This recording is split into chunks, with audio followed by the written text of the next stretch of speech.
The era of personal loans. This is a massive subject, as loans and lending has been around since the Middle Ages, so to cover it all would be infinite.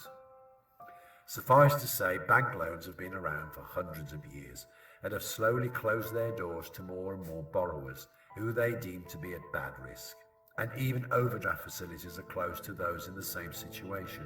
So enough said about those.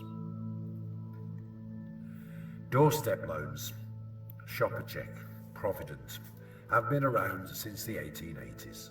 Provident being the first, who offered short-term loans to customers with high back interest rates.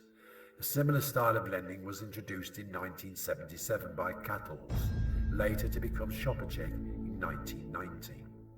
The idea was to knock doors and offer loans or credit vouchers on a short-term basis by handing cash over to the customer at the doorstep and collecting payments in exactly the same way on a weekly basis. Doorstep agents would handle customers' accounts and continue to top up loans when their current loan was nearly paid off. It worked well for the companies, who aimed for the less well-off as they knew they would be getting cash in their hands upon approval on the same day.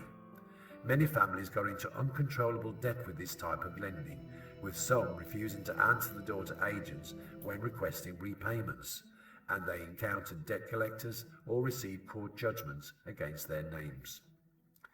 Following suspects of bad practice codes after Cattles, later renamed Shopper Check, who had discontinued their Welcome Finance and Yes Car franchises, the company went into liquidation in 2016.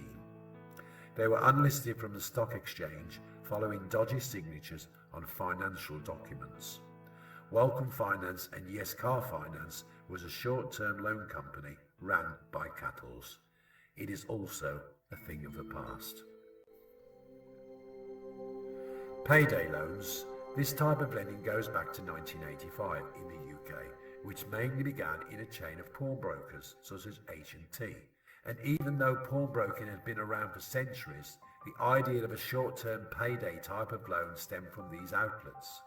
It began with check cashing, where they held onto a written check by the borrower for up to 28 days before banking it. The customer would have to have a check guarantee card, usually up to £100, which would ensure the bank would honour the check even though there may not be enough funds in their accounts to cover it, thus ensuring the lender would get their repayment. Interest was paid by what they call upfronting. Upfronting a financial product or loan means that interest is added right away, even if the loan is paid off early.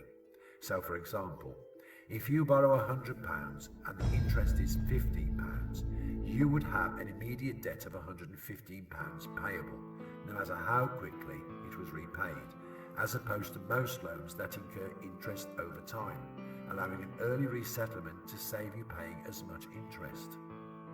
The way the pawn shops get around this check cashing idea was to pay you 10% or even 15% less of the value of the check that you wrote to them.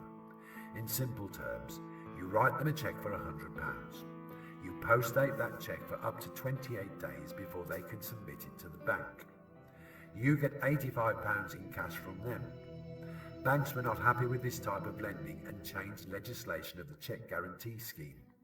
Many people were writing multiple checks to these shops in order to borrow more money, so if it was obvious to the bank that checks had been written out to obtain credit in this way, these checks could be bounced. The check guarantee system was abolished in June 2011. With more people getting online, payday loans changed from check cashing in advance to instant loans, which could be approved and be paid direct into borrower's account the same day, sometimes within 15 minutes. This came about in the UK in 2006, and companies such as Wonga, LendingStream and Quickwit were being advertised all over the media, particularly in the daytime, and following bingo adverts or gambling site advertisements on national TV. Wonga, being the most memorable payday loan company, was the most popular and would lend at very high interest rates on a very short-term loan, normally up to a person's next salary payment date, where the whole debt was collected from their chosen bank account. The loan would not exceed 31 days.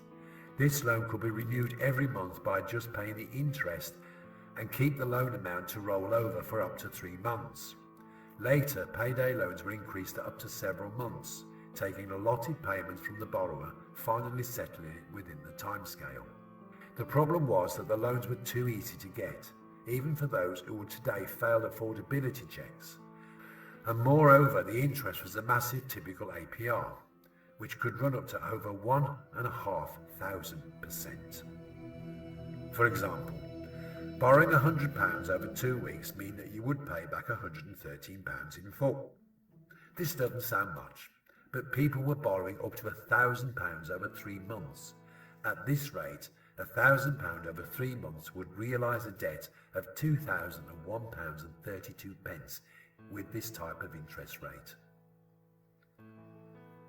Following complaints from customers who ran into unaffordable debt, the FCA, the Financial Conduct Authority, intervened and took control of the practices. One major practice was not very legal. Some people getting into debt management programs where some of the debt could be written off.